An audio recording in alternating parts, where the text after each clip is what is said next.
साथियों, अभी social media में और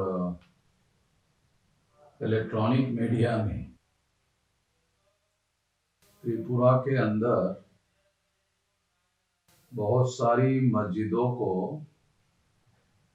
तोड़फोड़ करने का और जलाने का किस्सा बड़े पैमाने पर चर्चा में आ रहा है।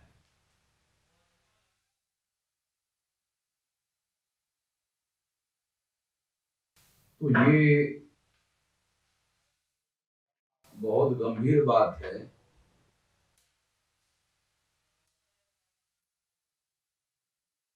बहुत कम लोगों को इस बात की जानकारी होगी कि त्रिपुरा में अभी बीजेपी की सरकार है। यहाँ पहले कभी कांग्रेस की सरकार हुआ करती थी और बाद में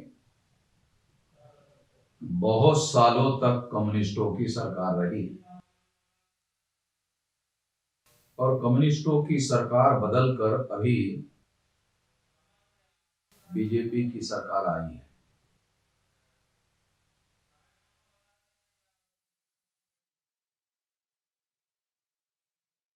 उस दिन से इलेक्ट्रॉनिक मीडिया में बांग्लादेश में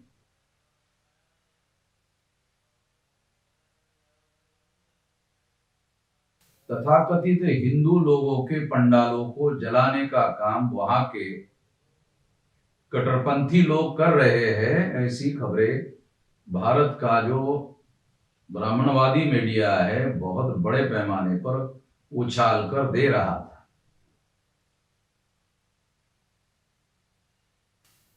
ये कौन लोग हैं जो बांग्लादेश में दुर्गा पूजा का काम करते हैं या कर रहे हैं? तो ये ज्यादातर अनुसूचित जाति, जनजाति, पिछड़े वर्ग के लोग हैं। जब भारत का विभाजन हुआ, पाकिस्तान का निर्माण हुआ,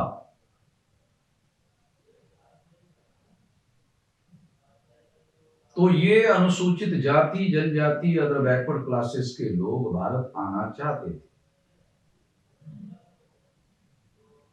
मगर उस समय पंडित जवाहरलाल नेहरू की सरकार ने इन लोगों को आने के लिए किसी प्रकार की सुविधा उपलब्ध नहीं की।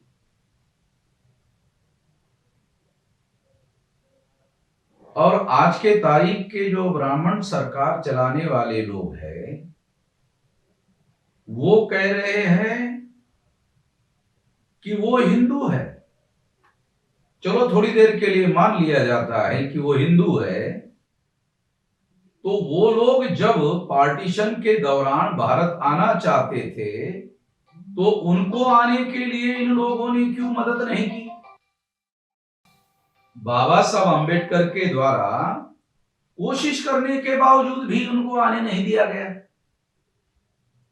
और जो लोग किसी तरह से अनुसूचित जाति, जनजाति, अदर बैकवर्ड क्लासेस के लोग आए भी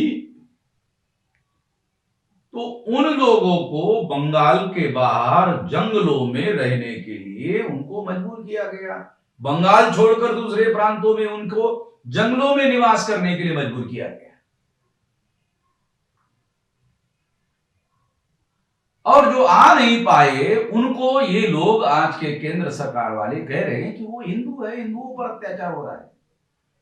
तो उस समय हिंदू नहीं थे, और यदि थे तो उनको यहां भारत में आने के लिए रोक लगाने का काम और किसी प्रकार की सुविधा ना देने का काम क्यों किया? इससे राजनीति हम लोगों को समझ में आनी चाहिए। भारत में आज के तारीख में जो अनुसूचित जाति, जनजाति, अदर बैकवर्ड क्लासेस के लोग हैं, बांग्लादेश पर हिंदुओं पर अत्याचार हो रहा है इसका प्रचार करते हुए यहां एससी, एसटी, ओबीसी के लोगों को मुसलमानों के विरोध में भड़काकर इस्तेमाल करने का काम करने के लिए ये हो रहा है। इसके पीछे और कोई मतलब नहीं है। और इसी तरह से त्रिपुरा के लोगों को भड़काकर मस्जिदों को जलाने का और तोड़ने का काम उनसे किया जा रहा है। उससे उनके मौलिक समस्याओं का कौन सा समाधान हो रहा है? किसी समस्या का समाधान तो हो नहीं रहा है, बल्कि उनका इस्तेमाल हो रहा है, और जिनका इस्तेमाल होता है उनका न यहां समस्याओं का समाधान होता है, न मरने के बाद किसी समस्या का समाधान होता है। तो हमें इन लोगों से, इन शैतानी हरकतों को करने वाले लोगों से सावधान रहना चाहिए, जागृत रहना चाहिए, और हमारा इस्तेमाल नहीं होने देना चाहिए। जितना अपने आप को इस्तेमाल होने से रोका जाएगा, उतना हक और अधिकार जो है हासिल किए जा सकते हैं। इस बात को ध्यान रखने के लिए ही ये बात खास तौर पर मैं आप लोगों को बता रहा हूं। सुनने के लिए धन्यवाद।